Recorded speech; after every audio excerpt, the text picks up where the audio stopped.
পৃথিবীর সবথেকে গুরুত্বপূর্ণ চার্চ। পোপ থাকেন এখানে।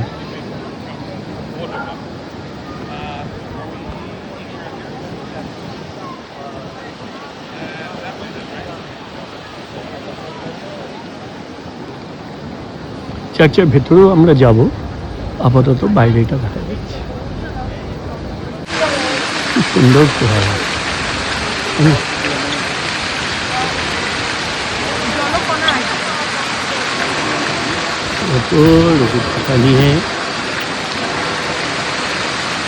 সেন্ট পিটার্স ব্যাসিলিকা ক্যাথলিকদের কাছে সব থেকে বড় চার্চ, পৃথিবীর সব থেকে বড়, সব থেকে গুরুত্বপূর্ণ চার্চ।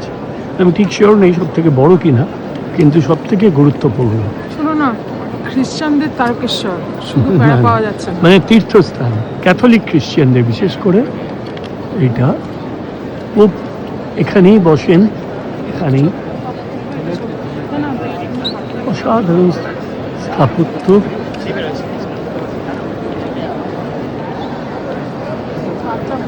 ছাত্রা ভালো লেগেছে।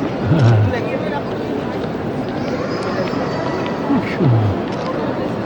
চারিদিকে উপরে যে স্কাল্পচারগুলো রয়েছে অনবদ্য। দা ভিঞ্চির আঁকা, তাই না? সেই দা ভিঞ্চির আঁকা।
এক অদ্ভুত ফাউন্টেন।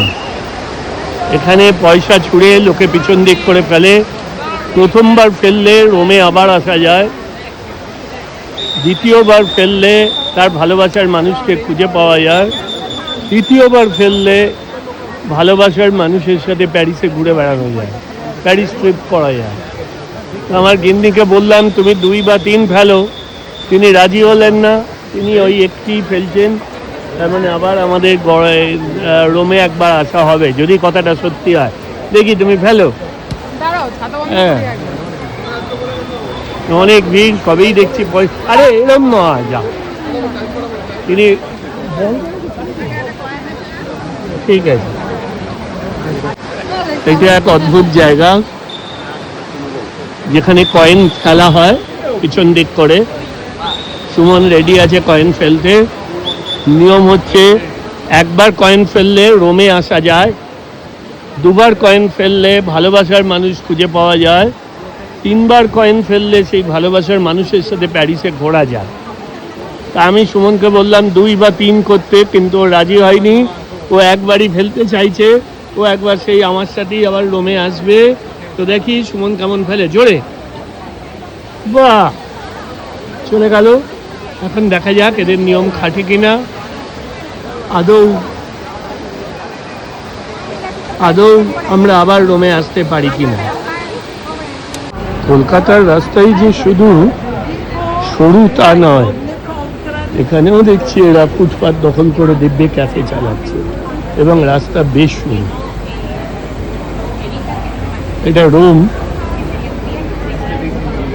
ফ্লেমসে পয়েন্টের কাছে, চারিদিকে দোকান এবং ফুটপাতের উপর, ফুটপাত বলে কিছু নেই, রাস্তার উপরেই আমরা দেখছি এরকম বিভিন্ন ক্যাফে।